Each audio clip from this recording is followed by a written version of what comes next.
కొన్ని ప్రత్యేకమైన అవకాశాలు ఉన్నాయి. Okay, right. ఇప్పుడు మీరు ఈ స్థాయిలో ఒక పొలిటికల్ పార్టీ మీద మీ అభిప్రాయం, లైక్ అంటే మీరు చూసిన, మీరు మీ ఆస్ట్రాలజీ పరంగా మీకున్న అనుభవము, జాతకాల రీత్యా మీరు ఆ పార్టీలో ఆ వ్యక్తులకి ఉన్న మంచి చెడులు, పాసిబిలిటీస్ అన్నీ చెప్తూ ఉన్నారు. ఎవరు అధికారంలోకి వస్తారు, ఎవరు రాలేరు, ఎందుకు రాలేరు, వస్తే ఎందుకు వస్తారు కూడా చెప్తున్నారు. అది రాష్ట్రమైనా దేశమైనా, CM to PM, anything. But astrologers చాలా మంది అటు కూటమి వస్తుంది అంటున్న వాళ్ళు ఉన్నారు, ఇటు జగన్ గారు విన్ అవుతారు అంటున్న వాళ్ళు ఉన్నారు, అండ్ వైసీపీ ఖచ్చితంగా రాదు అని బెట్టింగ్లు కట్టే వాళ్ళు ఉన్నారు. మీలాంటి ఆస్ట్రాలజర్స్ ని చూసి మీరు చెప్తున్న దాన్ని బట్టి కోట్లలో వ్యాపారాలు చేస్తున్న బెట్టర్స్ కూడా ఉన్నారు. సో ఎట్లాస్ట్ ఏమైపోయిందంటే మీ మధ్యలో కూడా చాలా వేరియేషన్స్ వచ్చేసాయి. భయంకరమైన ట్రోలింగ్ కూడా మీ పైన జరుగుతుంది. విమర్శిస్తున్న వాళ్ళు చాలా తీవ్రంగా విమర్శిస్తూ ఉన్నారు. వ్యక్తిగతంగా విమర్శించడం కూడా జరుగుతుంది. వ్యక్తిగతంగా విమర్శిస్తుంది. దీన్ని ఎలా చూడాలంటారు? అంటే మీ అభిప్రాయం, ఇప్పుడు మీరు జగన్ గారు వస్తారంటున్నారు, కూటమికి కొన్ని అవకాశాలు తక్కువ ఉన్నాయి అంటున్నారు. అటుపక్క కొంతమంది మీలాంటి వాళ్ళు కూటమే వస్తుంది, జగన్ గారు రారంటారు. ఎలా చూడాలి దీన్ని? ఇన్ని వ్యత్యాసాలు ఎందుకు? వ్యవస్థల్ని మేనేజ్ చేయటం, వ్యవస్థల్ని వాళ్ళ పక్కన పెట్టుకోవడం కొన్ని పార్టీలు చేస్తుంటాయి.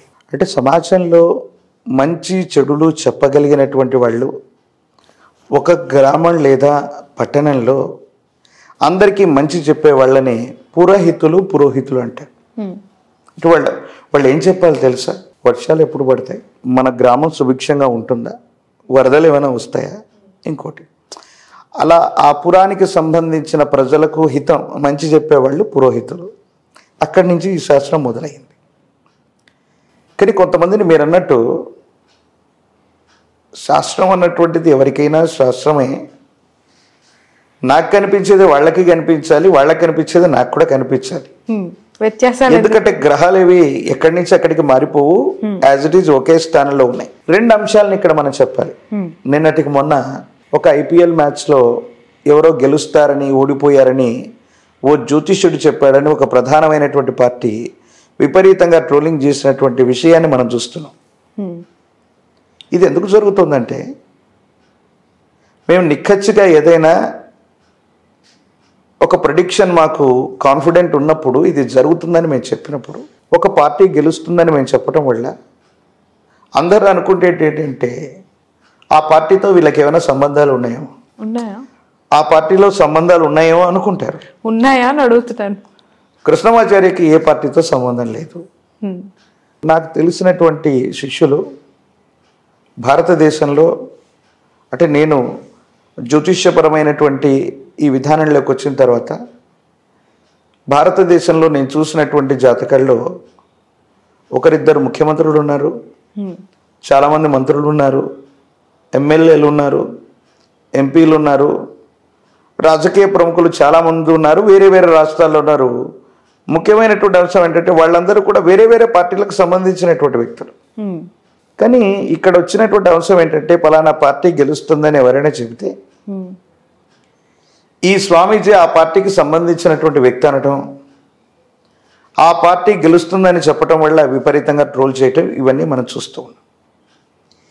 ఈ సందర్భంలోనే కొంతమంది వ్యక్తులు, కొంతమంది పార్టీలు కూడా ఒక ఫేమస్ ఆస్ట్రాలజర్ ఏదైనా చెబితే ఇది జరుగుతుంది అనేటువంటి నమ్మకం, విశ్వాసం ఉన్నప్పుడు జనాలు అవ్వచ్చు, ఓటర్లు అవ్వచ్చు, వేరొకరు అవ్వచ్చు, ప్రభావితం అవుతారేమోనన్నటువంటి ప్రజల యొక్క నమ్మకాన్ని ఆసరాగా తీసుకుని కొన్ని మీడియా సంస్థలు అవ్వచ్చు, పార్టీలు అవ్వచ్చు, వాళ్ళకు అనుగుణంగా చెప్పించుకునేటువంటి ప్రయత్నాలు కూడా జరుగుతున్నాయి. ఇలాంటివి మా దృష్టికి వచ్చాయి. ఎందుకంటే ఇప్పుడు ఎవరు జ్యోతిష్యులు అంటే ముఖపరిచయం లేనటువంటి వ్యక్తులు కూడా చాలామంది పర్టికులర్గా వచ్చి వాళ్ళకి ఇచ్చినటువంటి పేపర్ని పట్టుకొని వ్యంగ్యమైనటువంటి వ్యాఖ్యలు చేస్తున్నటువంటి వాటిని మేము చూస్తున్నాం. రాహు 10వ స్థానంలో ఉన్నాడు, రాహు 100వ స్థానంలో ఉన్నాడు, కాబట్టి జగన్మోహన్ రెడ్డికి ఈసారి అవకాశం లేదు. మరొక సందర్భంలో ఫలానా జాతకుడికి అసలు ముఖ్యమంత్రి అయ్యే యోగమే లేదన్నారు. మరి జగన్మోహన్ రెడ్డి గారు ఎలాగ ముఖ్యమంత్రి అయ్యారు? ఇలాంటి సందర్భాన్ని నేను కూడా ఎదుర్కొన్నాను. మొన్న తెలంగాణకు సంబంధించినటువంటి పరిస్థితుల్లో కాంగ్రెస్ పార్టీ అంతరించిపోయిందని మనం అనుకోవచ్చు, కానీ రేవంత్ రెడ్డి గారి యొక్క జాతకంలో ముఖ్యమంత్రి అయ్యేటువంటి యోగం ఉందని ఒక 7-8 మాసాల ముందు, ఎన్నికల కంటే ముందు ఒకసారి ఏదో సందర్భంలో చెప్పాను. మరో సందర్భంలో మునుగోడు ఎన్నిక రేపు పొద్దున కౌంటింగ్ అనగానే ఇవాళ మునుగోడులో టీఆర్ఎస్ గెలవబోతోంది. ఆ సందర్భంలో అక్కడ మీడియా వాళ్ళు అడిగినటువంటి ప్రశ్నకి రేవంత్ రెడ్డి గారు ముఖ్యమంత్రి స్థాయికి వెళ్ళగలిగినటువంటి జాతకం అని చెప్తే, ఒక్కరు కూడా కాంగ్రెస్లో ఒక ఎమ్మెల్యేలుగా ఉన్నటువంటి వ్యక్తులు లేరు. రేవంత్ రెడ్డి గారు కూడా కొడంగల్లో ఎమ్మెల్యేగా ఓడిపోయారు. ఈ విధమైనటువంటి పరిస్థితుల్లో ముఖ్యమంత్రిగా ఆయన ఎట్లా చెప్తారని తీవ్రమైనటువంటి ఇబ్బందులు, సమస్యలు కూడా ప్రయత్నం చేసినటువంటి దాఖలాలు కొన్ని ఉన్నాయి. కానీ కాంగ్రెస్ పార్టీ అధికారంలోకి వచ్చేటువంటి అవకాశం ఉందని నా స్వరాన్ని మళ్ళీ వినిపిస్తే, ఈరోజు రేవంత్ రెడ్డి గారు గెలిస్తే నన్ను విమర్శించిన వాళ్ళందరూ రేవంత్ రెడ్డి గారితో కలిసి తిరుగుతున్నారు. కానీ రేవంత్ రెడ్డి గారితో నాకు వ్యక్తిగతమైనటువంటి సంబంధం, బాంధవ్యాలు ఏం లేవు. ఆయన ముఖ్యమంత్రి కాని తర్వాత కానీ, ముఖ్యమంత్రి అయిన తర్వాత కానీ ఎప్పుడూ నేను ఆయన్ని కలవలేదు. కానీ కొన్ని మీడియా సంస్థలు, కొన్ని పార్టీలు వాళ్ళకు అనుగుణంగా కొంతమంది వ్యక్తులతో, అంటే మీడియాకు సంబంధించినటువంటి న్యూస్ రీడర్స్ ఎలాగైపోయారో కొంతమంది శాస్త్రాన్ని ఆ విధంగా ఇది చేయటం వల్ల వ్యంగ్యమైనటువంటి కమెడియన్స్ కూడా కొంతమంది జ్యోతిష్ శాస్త్రానికి సంబంధించిన స్క్రిప్ట్ తీసుకుని గ్రహాల గురించి, జ్యోతిష్యం గురించి మాట్లాడుతుంటే బాధేస్తుంది. శాస్త్రాన్ని మాత్రమే జీవితంగా భావించే మాకు వేరే వ్యాపకాలు ఉండవు. జీవితంలో మేము చెప్పినటువంటి ప్రొడిక్షన్స్ 1-2 జరగకపోతే జరిగిన 90ని వదిలిపెడతారు, జరగని వీటిని మాత్రం గురించి మాట్లాడతారు. సమీపమైనటువంటి భవిష్యత్తులో 5 ఏళ్ల కాలం పాటు ఈ యొక్క భారాన్ని మేము మోయవలసి ఉంటుంది. ఇవి వాళ్ళకు తెలియదు. కాబట్టి కొన్ని రకాలైనటువంటి ఛానల్స్ అసత్యపూర్వకమైనటువంటి ప్రచారాలు, ఛానల్స్ అనే కాదు, నాయకులకి సంబంధించి కూడా టార్గెట్ అయిపోతూ ఉన్నారు మీలాంటి జ్యోతిష్యులు అనేక మంది. అంటే మీలో యూనిటీ లేదా, లేదంటే మీరు రివర్స్ వాళ్ళకి అవ్వలేకపోతున్నారా ఆన్సర్ ఇవ్వటంలో? దీన్ని ఎలా చూడాలి? ఎందుకంత స్తబ్దు? అఫ్ కోర్స్ ఇప్పుడు ఏదైనా సరే అండి, సక్సెస్, ఫెయిల్యూరు. ఇప్పుడు మీరు 98 కరెక్ట్ చెప్పి 2 జరగకపోతే ఆ 98 గురించి మాట్లాడే వాళ్ళు ఉండరు. పోనీ జరుగుతూ ఉన్నదానికి ముందే ఇలా జరగచ్చు అని చెప్తూ ఉన్నదాన్ని కూడా ఇలా ట్రోల్ చేస్తూ పర్సనల్ అటాక్ చేస్తూ ఉన్నప్పుడు మీ ఫీలింగ్ ఏంటి పర్సనల్గా? వాస్తవంగా మీరు అన్నట్టు ఏ సందర్భంలోనైనా, ఏ వ్యవస్థలోనైనా సమైక్యంగా కమ్యూనిటీగా ఉండటం అన్నటువంటిది ఉండేది. కానీ జ్యోతిష్యుల్లో ఒకరంటే ఒకరికి పడదు. మా మధ్య కూడా ఏవో తెలియని వ్యత్యాసాలు ఉంటాయి, ఏవో తెలియని భావజాలాలు ఉంటాయి. వీటి వల్ల మాకున్నటువంటి ఈ పర్సనల్ విరోధాలు, విభేదాల వల్ల ఏమైపోతున్నామంటే, ప్రఖ్యాతి చెందినటువంటి 10 మంది జ్యోతిష్యులు లేదా 20 మంది జ్యోతిష్యులు ఒక సబ్జెక్ట్ని మేమంతా అనాలిసిస్ చేసి ఇది జరగబోతుందని చెప్తే చాలా గౌరవంగా ఉంటుంది మాకు. ఫలానా జ్యోతిష్యుడు తప్పు, నేను మాత్రమే కరెక్ట్ అని నేను మాట్లాడితే అది శాస్త్రాన్ని అవమానపరిచినట్టు అవుతుంది. మీరు అన్నట్టు నిజంగానే ఒక వ్యవస్థలో ప్రజల చేత, ప్రజల కొరకు ఎన్నుకోబడ్డటువంటి ఈ ప్రజాస్వామ్య వ్యవస్థలో మేము కూడా ప్రజలమే, మా తర్వాతే వీళ్ళంతా కూడా ఉన్నారు. ఇలాంటి సందర్భంలో ఒక నాయకుడికో వ్యవస్థకు మేమేమి కూడా భయపడనక్కర్లేదు. మీరన్నట్టు మేమంతా కూడా శాస్త్రాన్ని, శాస్త్ర ప్రమాణాన్ని నిరూపించగలిగిన స్థితిలో ఉన్నటువంటి ప్రఖ్యాత జ్యోతిష్యులందరూ కూడా ఒక వేదిక మీదకి వస్తే మేము ఎవరికి కూడా టార్గెట్ అవ్వం. ఎవరికి వారుగా పీఠాలు, ఎవరికి వారుగా వ్యవస్థలు ఏర్పాటు చేసుకోవటం వల్ల, మాలో మాకు ఐక్యత లేకపోవటం వల్ల, ఒకరిని ఒకరం బహిరంగంగా విమర్శించుకోవటం వల్ల, ఈ జ్యోతిష్యుడు ఎప్పుడు చనిపోతాడో తెలుసా నేను చెప్తానని పోస్టులు పెట్టడం వల్ల, నేను చెప్పింది మాత్రమే జరుగుతుంది, మిగతా వాళ్ళకి ఎవరికి జ్యోతిష్యం రాదని ఇంకొకరు చెప్పడం వల్ల, మాలో మాకు వచ్చినటువంటి కుమ్ములాటల వల్ల శాస్త్ర పరిజ్ఞానం కంటే కూడా ఆ జ్యోతిష్యుడు చెప్పింది తప్పు అవుతుంది అన్నటువంటి ఉద్దేశంతో కూడా కొంతమంది చెప్పేటువంటివి ఆ ప్రెడిక్షన్స్ నెగిటివ్ అవుతున్నాయి. ఇది నిజంగా ముమ్మాటికి ఐక్యత లేకపోవటం, విపరీతమైనటువంటి భావోద్వేగాలకి మేము కూడా లోనైపోవటం, కొంతమంది వ్యక్తులు, వ్యవస్థలు మమ్మల్ని టార్గెట్ చేసినప్పుడు మా వ్యక్తిగతమైనటువంటి జీవితాలు, కుటుంబపరమైనటువంటి జీవితాలను కూడా టార్గెట్ చేయడం వల్ల కొంచెం ఇబ్బందులు జరుగుతున్నటువంటి అంశం అది వాస్తవం. సమిష్టిగా వ్యవస్థగా మేము కూడా ఉంటే వాళ్ళని మేము చాలా సులభంగా ఎదుర్కొనేటువంటి అవకాశం ఉంది. ఇది ఇప్పుడు జరగకపోతే సమీప భవిష్యత్తులో ఈ దేశకాలమాన పరిస్థితుల్ని, ఖగోళ శాస్త్రాన్ని, నాసా కంటే ముందే గ్రహణం ఎప్పుడు ఏర్పడుతుందో 100 సంవత్సరాల ముందు చెప్పగలిగినటువంటి ఖగోళ అద్భుతాన్ని ఆవిష్కరించేటువంటి జ్యోతిశాస్త్రం కూడా అంతరించిపోయినా ఆశ్చర్యం లేదు. రేపొద్దున నోస్ట్రాడామస్ గురించి మనం మాట్లాడుతాం. నోస్ట్రాడామస్ గతంలో ఒక దేశంలో ప్రెడిక్షన్ చెప్పడం అన్నటువంటి తప్పుగా భావించేవాళ్ళు. నోస్ట్రాడామస్ జీవితంలో చూస్తే ఆయన చెప్పినటువంటి ప్రెడిక్షన్స్ ఆయన ఎక్కడైనా కనిపిస్తే చంపేద్దామని వెతికినటువంటి వాళ్ళు కూడా చాలామంది ఉన్నారు.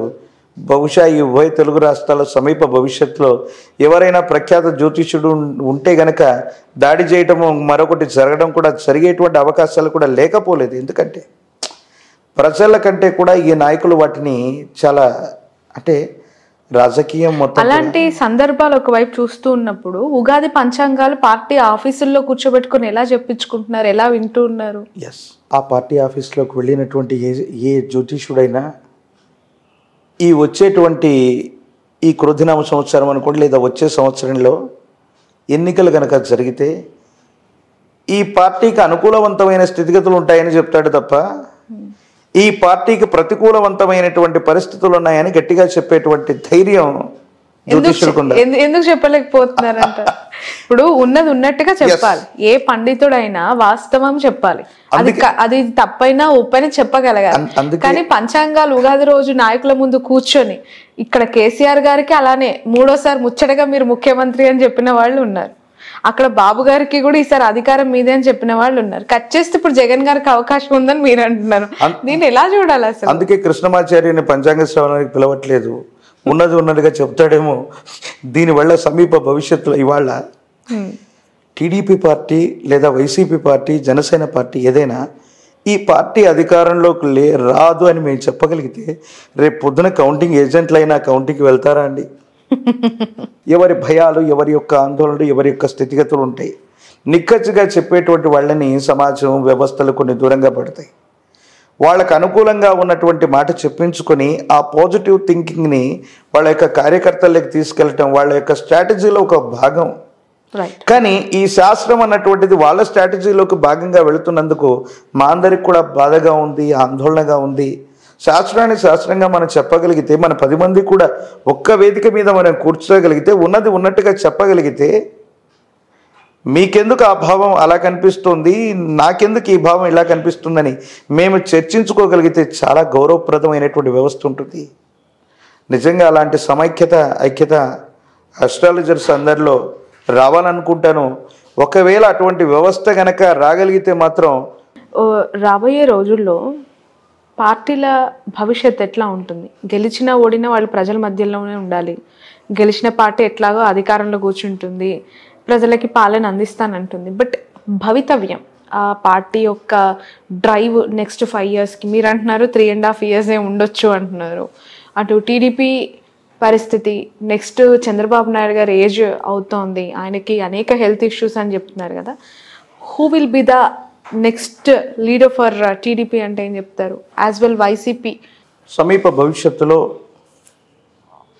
తెలుగుదేశం పార్టీకి సంబంధించిన ఆవిర్భావ దినోత్సవం ఆ లగ్నాన్ని తీసుకుంటే వారికి సంబంధించినటువంటి ఆ పార్టీకి 4 దశాబ్దాల యొక్క చరిత్ర, 40 సంవత్సరాల యొక్క చరిత్ర ఉంది.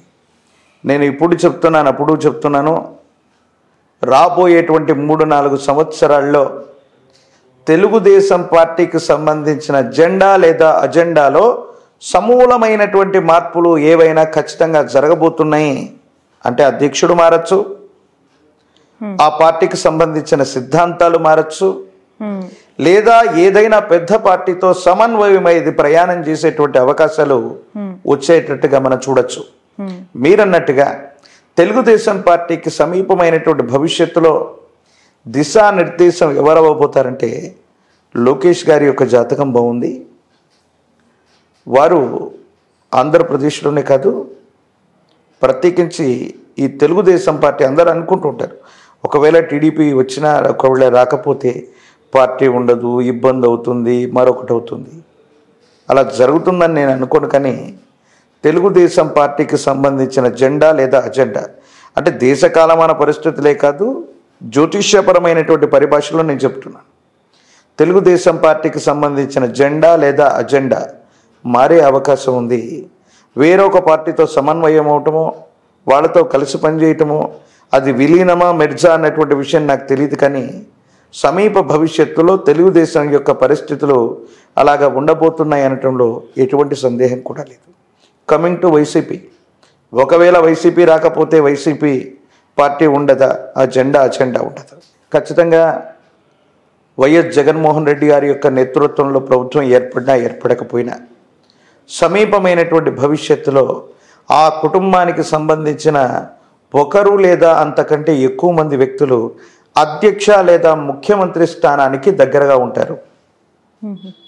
ఫ్యామిలీ నుంచి ఎస్, వారి కుటుంబానికి సంబంధించిన వైఎస్ జగన్మోహన్ రెడ్డి గారు కాకుండా ఒకరు లేదా అంతకంటే ఎక్కువ మంది, ఒకరు లేదా ఇద్దరు కూడా అవ్వచ్చు, ఒక్కరైతే ఖచ్చితంగా సమీపమైన భవిష్యత్తులో ముఖ్యమంత్రి స్థానానికి సమీపంలో ఉండేటువంటి అవకాశం ఉంది. అంటే ఖచ్చితంగా ఆ పార్టీ కూడా సమీప భవిష్యత్తులో మనుగడ సాగించే ఆల్రెడీ షర్మిల గారు కాంగ్రెస్ లో ఉన్నారు, తల్లి విజయమ్మ కూడా ఆవిడతోనే ఉన్నారు. ఇక వైఫ్ భారతి గారు అంటారా జగన్ గారితో, మరి ఎవరికి అవకాశం ఉందంటారు?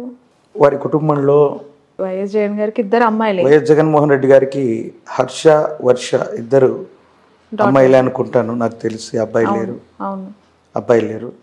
జగన్మోహన్ రెడ్డి గారు వారు ఉన్నంత వరకు నాకు తెలిసి ఆ ముఖ్యమంత్రి ఆ స్థాయిలో వారు ఉంటారు.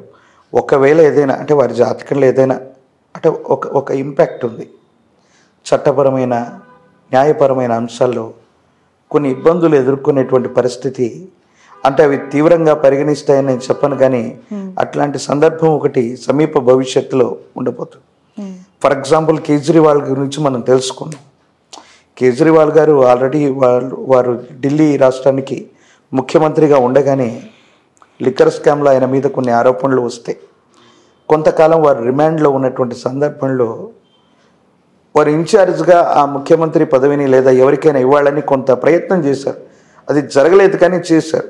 అలాంటి సందర్భం వస్తే మాత్రం నాకు తెలిసినంత వరకు వారి కుటుంబ సభ్యుల్లో భారతి గారు మొదటి ప్రాధాన్యత. ఎవరి పొద్దున షర్మిల గారు కూడా ఆ బాధ్యతలు స్వీకరించడానికి సిద్ధంగా ఉండేటువంటి అవకాశం ఉంది. వైఎస్ఆర్ కాంగ్రెస్ పార్టీకి సమీపమైన భవిష్యత్తు బాగుంది. ఇప్పుడప్పుడే ఇబ్బందులు, సమస్యలు, ప్రతిబంధకాలు వచ్చేటువంటి అవకాశం లేదు. ఆ ముఖ్యమంత్రి అమాత్యుడు ఆ స్థాయిని తీసుకోవడానికి వారి కుటుంబ సభ్యులు సిద్ధంగా ఉంటారు. ఒకరు లేదా అంతకంటే ఎక్కువ మంది సమీప భవిష్యత్తులో ముఖ్యమంత్రులు లేదా ఆ స్థాయిని అలంకరించే అవకాశం కూడా లేకపోలేదు.